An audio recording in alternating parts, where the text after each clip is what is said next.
അബ്രഹാമിൻ്റെ മകനായ ഇസഹാക്കിൻ്റെ മകനായ യാക്കോബിൻ്റെ നിര്യാണ കാലത്ത് യാക്കോബ് തൻ്റെ മക്കളെ അരികെ വിളിച്ച് അനുഗ്രഹിക്കുവാൻ തുടങ്ങി.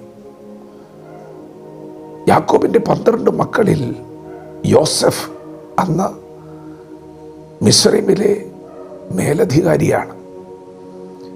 ദേശത്ത് കഠിനമായ ക്ഷാമമാണ്. യോസഫിനെ ദൈവം ശക്തമായി ഉപയോഗിച്ചുകൊണ്ടിരിക്കുന്ന സമയമാണ്.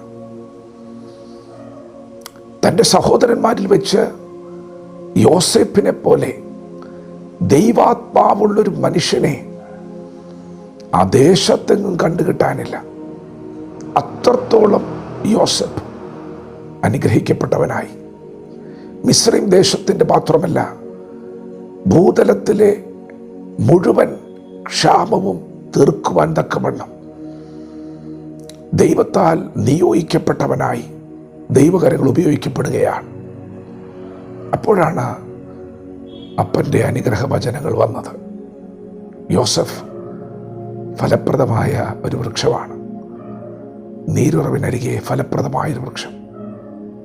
ആ ദൂത് കേൾക്കുമ്പോൾ തന്നെ എല്ലാവർക്കും സന്തോഷമാണ്. കാരണം അപ്പൻ എന്ത് പറഞ്ഞോ അതുപോലെ തന്നെയാണ് യോസേഫ് ഇപ്പോൾ അനുഗ്രഹിക്കപ്പെട്ടിരിക്കുന്നത്. അവൻ ഫലപ്രദമായൊരു വൃക്ഷമാണ്.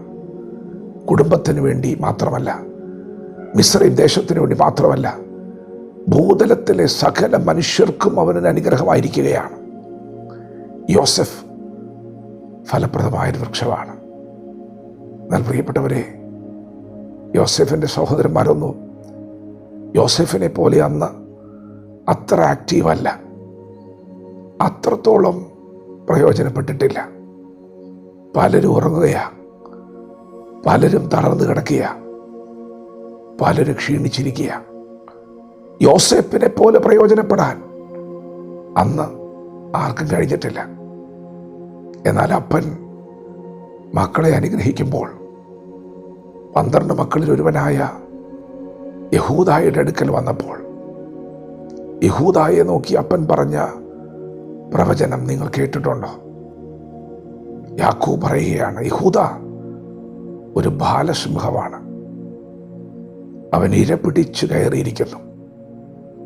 അവൻ്റെ അകത്ത് ഒരു സിംഹം പതുങ്ങിക്കിടക്കുന്നുണ്ട്.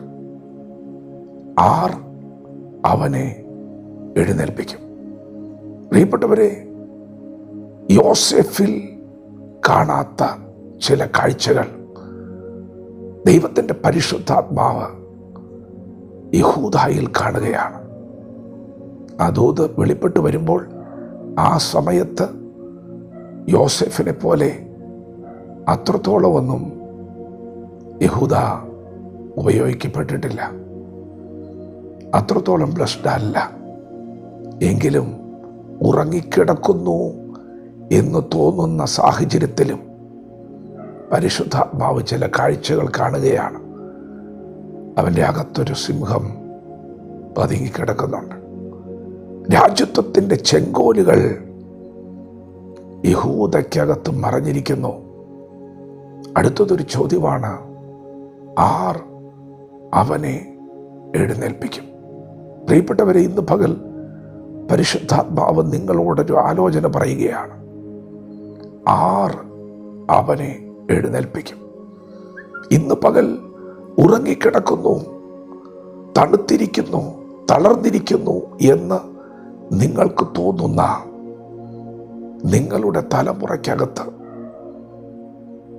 രാജ്യത്വത്തിൻ്റെ ചെങ്കോലുകൾ മറഞ്ഞിരിക്കുന്നുണ്ടെന്ന് പറഞ്ഞാൽ, ശക്തന്മാരായ അഭിഷിക്തന്മാർ, അപ്പോസ്തലന്മാർ, പ്രവാചകന്മാർ മറഞ്ഞിരിക്കുന്നുണ്ടെന്ന് പറഞ്ഞാൽ എത്ര പേർക്കത് വിശ്വസിക്കാൻ കഴിയും?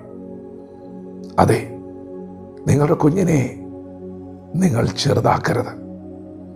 അവൻ്റെ അകത്ത് ഒരു മനുഷ്യൻ മറഞ്ഞു കിടക്കുന്നുണ്ട്. ഒരു ദൈവ മനുഷ്യൻ. ദൈവം കാണുകയാണ്. അവൻ്റെ അകത്ത് പതുങ്ങിക്കിടക്കുന്ന ഒരു ബാലസിംഹം. അത് ബലഹീനനല്ല കേട്ടോ, ഇര പിടിച്ചു കയറുന്നവനാ. രാജാക്കന്മാർ മറഞ്ഞിരിക്കുകയാ, അവകാശമുള്ളവൻ മറഞ്ഞിരിക്കുകയാ. പ്രിയപ്പെട്ടവരെ, നിങ്ങൾ നിങ്ങളുടെ തലമുറയിൽ വിശ്വാസത്താൽ ഇന്ന് പകൽ ചിലത് കാണണം. ഫറവോൻ എബ്രായരുടെ കുഞ്ഞുങ്ങളെ മുഴുവൻ കൊന്നൊടുക്കുമ്പോൾ ഒരു ലേവ്യ കുടുംബത്തിൽ ഒരു കുഞ്ഞ് ജനിക്കുകയാണ്. മോശെ എന്നാണ് അവൻ്റെ പേര്. അവൻ ജനിച്ചു വീണപ്പോൾ, അതികഠിനമായ ശോധനകളുടെ നടുവിൽ ഒരു കുഞ്ഞ് പിറന്നപ്പോൾ, ആ മാതാപിതാക്കൾ ആ കുഞ്ഞിൽ ഒരു രക്ഷകനെ കണ്ടു. ഇവൻ തൻ്റെ സഹോദരന്മാർക്ക് ഒരു അനുഗ്രഹമായിരിക്കും, ദൈവവിനെ ഉപയോഗിക്കും എന്ന് വിശ്വസിച്ച് അവരാ കുഞ്ഞിനെ ഒളിപ്പിച്ചു വയ്ക്കുകയാണ്. നിങ്ങളത് കാണുന്നുണ്ടോ? നിങ്ങൾക്കത് കാണുവാൻ കഴിയുന്നുണ്ടോ? ആയിരങ്ങൾക്കില്ലാത്ത ഒരു കുഞ്ഞിനെ ദൈവം നിങ്ങൾക്ക് തന്നിരിക്കുകയാ. ദൈവം തന്നതാണ്. നിങ്ങൾ അവനെ ചെറുതാക്കരുത്. അവൻ്റെ അകത്ത് അപ്പോസ്തലനുണ്ട്, പ്രവാചകനുണ്ട്. നിങ്ങൾ വിശ്വാസത്താൽ അത് കാണണം. നിങ്ങൾ വിശ്വാസത്താൽ അത് പ്രഖ്യാപിക്കണം. അതെ, ആർ അവനെ എഴുന്നേൽപ്പിക്കും? നിങ്ങൾക്ക് അവനെ എഴുന്നേൽപ്പിക്കാൻ കഴിയും. നിങ്ങളുടെ പ്രാർത്ഥനയ്ക്ക് അവനെ എഴുന്നേൽപ്പിക്കാൻ കഴിയും. ഈ 2026 നിങ്ങളുടെ തലമുറയിൽ ശക്തന്മാരായ അഭിഷിക്തന്മാർ, മിഷനറിമാർ എഴുന്നേൽക്കുന്ന ഒരു വർഷമായി തീരട്ടെ എന്ന് നമുക്ക് പ്രാർത്ഥിക്കാം, എന്ന് നമുക്ക് ആശംസിക്കാം, എന്ന് നമുക്ക് ആഗ്രഹിക്കാം. അതെ, അങ്ങനെ തന്നെ നിങ്ങളുടെ തലമുറകളിൽ നിന്ന് ശക്തന്മാർ എഴുന്നേൽക്കട്ടെ. വിശ്വസിക്കുക, വിശ്വാസ പ്രഖ്യാപനങ്ങൾ നടത്തുക, വചനത്തോട് പ്രതികരിക്കാം. ദൈവം നമ്മെ ഓരോരുത്തരെയും പകൽ അനുഗ്രഹിക്കുമാറാകട്ടെ. ആമേൻ.